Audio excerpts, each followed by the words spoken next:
Well, I have a life full of fun and happiness, and I have experienced almost every type of sexual relationship. I have no regrets, because I believe I am one of those people who do not hesitate or doubt when it comes to exploring things considered forbidden. I will start with one of the most exciting experiences I have ever had. What made it so special was not only that I enjoyed it, but also that I managed to make my first wife, Sylvina, enjoy it too. From the first moment I saw her, I was attracted to her. Her face, her body, her piercing eyes, and her beauty. She wasn't overly beautiful, but she had a special charm. She was intelligent, had a slim waist, a beautiful figure, and long legs. I was lucky because I met her when she was 18 and she hadn't been with anyone before. She was one of those innocent girls that few of us ever get the chance to be with. I'm not sure if I was particularly handsome, but I was very lucky. And with Sylvina, I was especially lucky because as soon as I asked her to be my girlfriend, she accepted. At that time, Sylvina was at the beginning of her career, and I was still a student in another city. I have to admit, I was always horny, and Sylvina was the same. I saw her every weekend, and like most people our age, sex was important. I tried hard, kissing her passionately and touching her everywhere. Because she was so innocent, she didn't resist much. After 2 months of dating, she started to become more eager.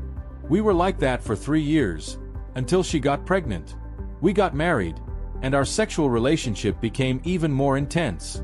We started doing different things during sex, such as a game where I asked her to imagine having sex with an artist she admired, and that turned us both on. 3 months later, she became pregnant again, and our sex life slowed down considerably. 2 years after the birth of our second child, I got a job at a government agency that paid me almost 5 times more than my previous salary. But the job involved a lot of meetings with bosses and secretaries. To be honest, almost all of the bosses were into porn and kept old magazines on their desks. At meetings, there was always plenty of wine and snacks, and they almost always brought a projector and showed porn movies. Sylvina, although she was very quiet about it, told me she was upset. But I told her that it was very difficult for me to refuse, and since we always trusted each other, when she asked me what happened at those meetings, I told her everything, without hiding anything. I noticed that she was jealous because the secretaries were pretty and not shy at all. At that time, Sylvina, trying to maintain our relationship, asked me to bring home one of those porn magazines so she could understand why they were so popular. I didn't argue with her, but I didn't agree either. I told her that the reason I bought them for my bosses was that whatever they read, they did with their wives. I didn't know why, but I lied to her. So, over the weekend, I bought the magazine, a bottle of cognac, soft drinks, snacks, and some lingerie for her. Sylvina had left the children with her mother, so when I got home around 9 p.m., she asked me if I had brought the magazine. I replied that I had, but that I had also brought her a gift.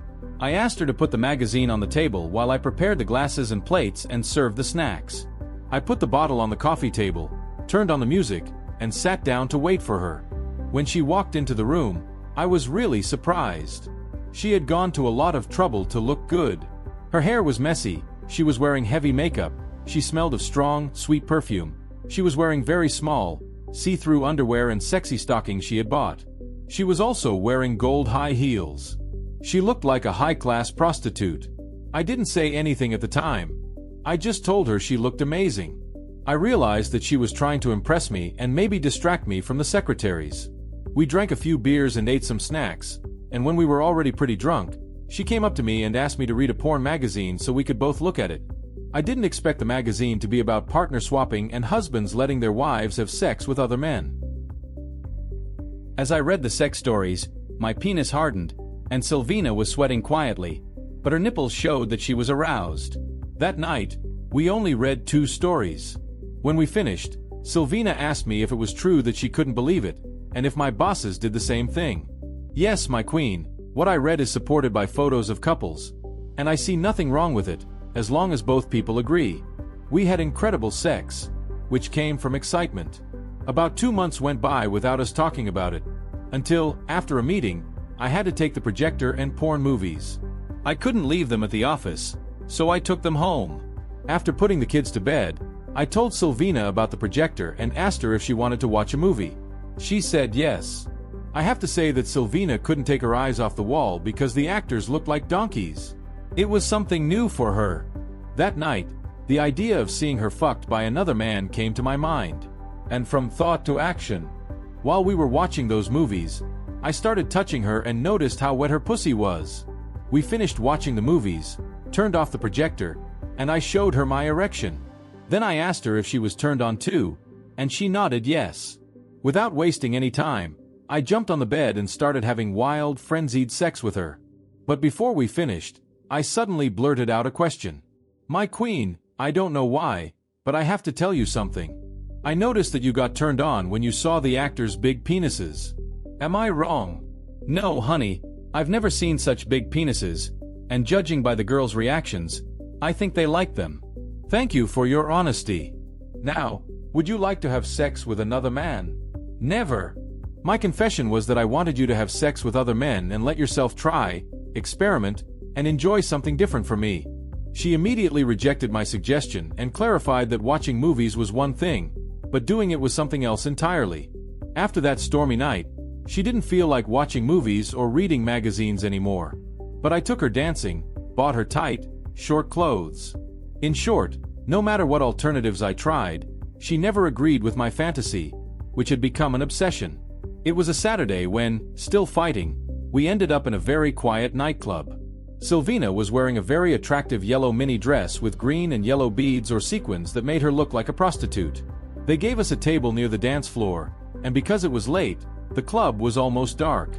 We were drinking and talking when Sylvina suddenly opened her eyes wide and said to me, "Honey, do you remember my friend Margarita, the one who is married to a very rich businessman?"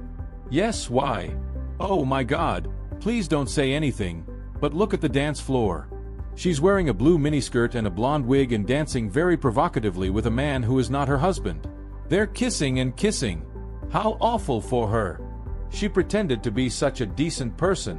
"You're wrong, Sylvina, and I'll tell you my point of view. Remember when I told you I wanted you to have sex with other people?" "Yes. What does that have to do with it?" "Well, I love you with all my heart, and you know that. If I made this proposal to you, it's because I believe that men and women are equal. You can't deny that you also like other men, and just as your girlfriend gave in to temptation, you must have a reason for cheating. Let's not try to find reasons, but now you'll understand. I know her husband often goes to parties and probably doesn't pay much attention to her. What do you think will happen if her husband finds out? I assure you, it will end very badly. Isn't that right?" "Of course. Unlike them, if I suggested we have fun, get to know each other, and live life to the fullest, you would never feel the need to hide, cheat, or even compromise your integrity or sociability. I'm sure you're just like everyone else, tempted to sleep with whoever you want, only you wouldn't have to hide it from me. On the contrary, you would have the satisfaction of sharing those moments without fear of punishment. Now you can understand that only those who truly love offer freedom, opportunities, and trust." "You're right, my love. I never saw things that way. I felt terrible." "Well, here's what we can do to make your girlfriend feel uncomfortable. We'll get on the dance floor and dance in a slightly suggestive way, as if you were a prostitute and I were a client. The good part is that your girlfriend doesn't know me, so she'll think you're just like her. I can guarantee that two things will happen. When she sees us dancing, she'll either leave so she doesn't have to watch us, or she'll come and join us, and then we'll all be in the same situation. Oh, and I'd like to take this opportunity to tell you that, if you want, we can continue to be the best husband and wife, or we can be whatever you want me to be and whatever I want you to be. So, do you want to be a prostitute tonight and let me do everything I've dreamed of for years?" "Yes, my love, I don't know what prostitutes do, but tell me what to do and I'll do it. You deserve it. And we can also give each other freedom, trust, and not doubt each other. But today, right now, let's fulfill my dream. I mean, how much does it cost to dance, mamita?"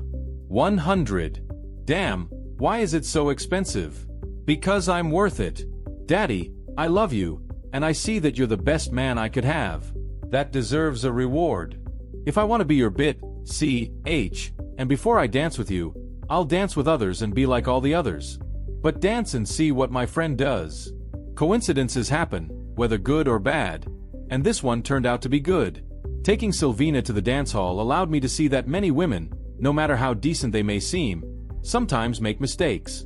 If I had planned this, I don't think it would have worked out so well. I took advantage of the situation to quietly express my desire for her to sleep with other men. It worked even better when she saw her friend Margarita in a romantic moment with a man who was not her husband. I was sure that when I told her about my fantasy of her being a prostitute, she would agree.